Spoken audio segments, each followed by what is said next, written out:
आप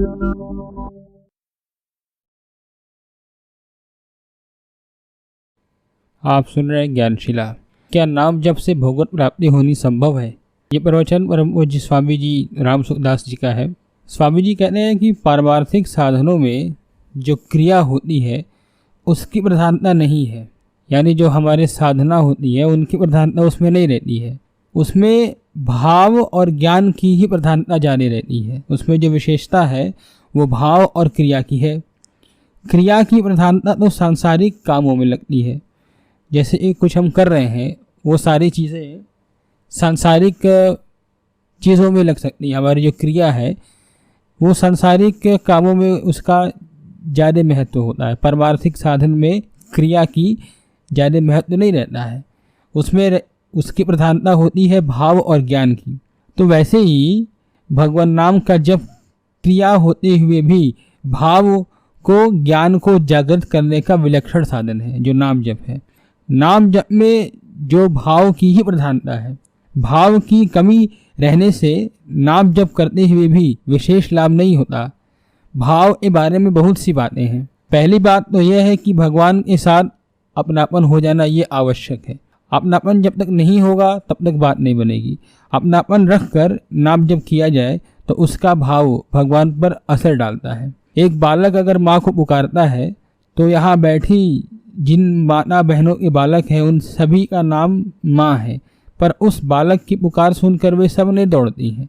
जिसको वह माँ कहता है वही उठकर दौड़ती है और उसको प्यार से दुलार कर हृदय से लगाती है। इसका मतलब यह है कि माँ का होकर माँ को पुकारा जाए तो उसका माँ पर असर पड़ता है।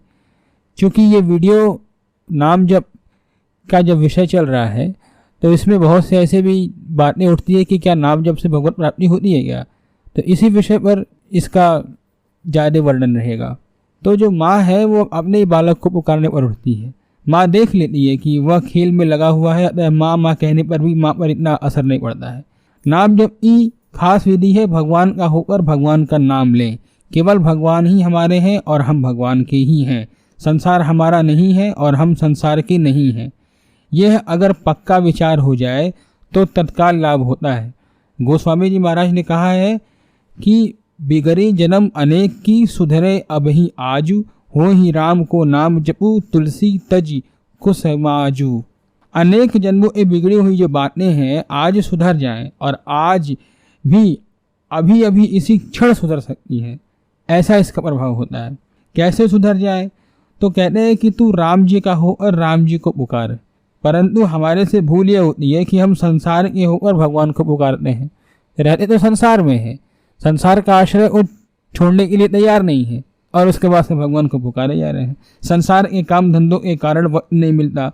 हम तो संसारी आदमी हैं, कलयुगी जीव हैं। इस प्रकार अपने आप को संसारी और कलयुगी मानोगे तो आप पर संसार का और कलयुग का प्रभाव ज़्यादा पड़ेगा, क्योंकि उनके साथ आपने संबंध जोड़ दिया। बिजली के तार से संबंध जुड़ जाता है तो करंट आ जाता है। ऐसे ही संसार और कलयुग से संबंध जोड़ेंगे तो उनका असर जरूर आएगा। ये तो बात बिल्कुल पक्की है, इसको तो कोई टाल ही नहीं सकता है। अब कोई कहे कि महाराज हम तो खाली राम राम करते हैं, तो ठोस भरा हुआ क्यों नहीं करते भाई? मानो भगवान के नाम में तो खालीपना है और संबंध हमारा संसार और कलयुग से है। ये बहुत बड़ी गलती है। इसी नाते से भगवत प्राप्ति होने में सभी को देर हो रही है। सच में भगवान ही हमारे हैं। जब हमने संसार में जन्म नहीं लिया था तब भी वे हमारे थे और जब मर जाएंगे तब भी वे हमारे रहेंगे। ये संसार पहले भी हमारा नहीं था, आगे भी हमारा नहीं रहेगा और अभी भी प्रतिक्षण हमारे से अलग हो रहा है। उम्र भी बीतती चली जा रही है, शरीर भी बीतता चला जा रहा है और कलयुग का समय भी बीतता ही चला जा रहा है। यानी सब बीत रहा है। संसार का संबंध आपके साथ है ही नहीं। इस बात को आप ख्याल में रखें। क्यों नहीं रखते इस बात को? स्वामी जी कह रहे हैं कि मैंने बहुत बार कहा है, अब भी कहता हूँ। जब आप बालक थे तब आपको बालक कहते थे, परंतु जब आप अपने को बालक नहीं कहते, आपने कौन सी तारीख को बालकपना छोड़ा? कोई भाई बहन बता सकता है तो बताए। इसका मतलब है कि आपने अपनी बचपना को किस डेट में छोड़ा था। ये डेट किसी के पास नहीं है, कोई नहीं इसको बता सकता है। वास्तव में आपने बालकपना छोड़ा नहीं, प्रत्युत वह अपने आप छूट गया। स्वामी जी कह रहे हैं जब बालकपना छूट गया तो क्या जवानी नहीं छूटेगी, क्या वृद्धावस्था नहीं छूटेगी? छूटने की रीति है। जो निरंतर छूटता चला जा रहा है उसके संबंध केवल आपका माना हुआ है, उसका जो निकल रहा है लगातार, वास्तव में संबंध है नहीं। परंतु भगवान के साथ आपका संबंध पहले भी था, अभी भी है और आगे भी रहेगा। यह संबंध टूटेगा नहीं। दुष्कर्मों के कारण चाहे 84 लाख योनियों में जाना पड़े, नरकों में जाना पड़े, तो भी आप भगवान से अलग नहीं होंगे और भगवान आपसे अलग नहीं हो सकते। भगवान के साथ अपने इस नित्य संबंध को तो आप भुला दिए और संसार के साथ संबंध मानकर भगवान नाम जप करते हैं। इसी कारण से भगवान नाम का प्रभाव देखने में नहीं आ रहा है। ये इसका मूल वजह है।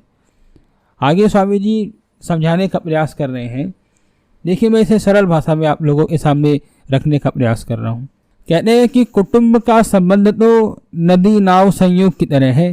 नदी के इस पार सब एक साथ नौका पर बैठ जाते हैं और उस पार पहुँचते ही उतर जाते हैं। जब तक नदी से पार नहीं होते तभी तक हमारा संबंध रहता है। ऐसे ही कुटुंब का संबंध है जो आगे रहेगा नहीं, छूट ही जाएगा। ये तो पक्का ही है, वो छूटता ही छूटता है। उस पार पहुँचते ही उतर जाते हैं। जब तक नदी से पार नहीं होते तभी तक हमारा संबंध रहता है। ऐसे ही कुटुंब का संबंध है। तो ये सच्ची बात है। अगर आप इस बात को मान लें कि मैं शरीर संसार का नहीं हूँ और शरीर संसार मेरे नहीं है, मैं परमात्मा का हूँ और परमात्मा मेरे हैं, मैं अपने परमात्मा का नाम लेता हूँ, तो भगवान की ताकत नहीं कि वे आपकी तरफ कृपा दृष्टि से ना देखें।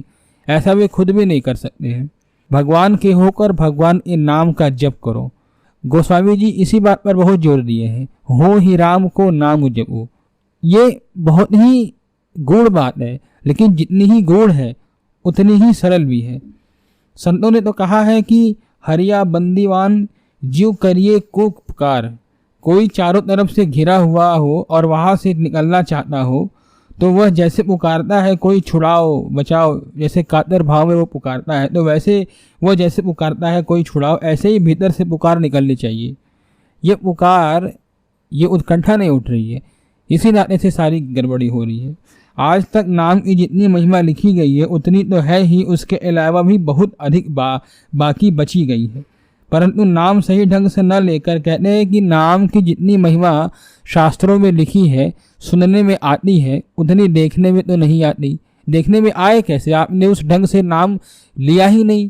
नाम लेने का ढंग है अनन्य भाव से नाम लेना कि केवल भगवान ही मेरे हैं, भगवान के सिवाय और कोई मेरा नहीं है और मैं केवल भगवान का हूँ। भगवान के सिवाय और किसी का मैं हूँ नहीं। कोई भी हो, घर का भी आदमी हो चाहे कोई भी हो। धन्यवाद।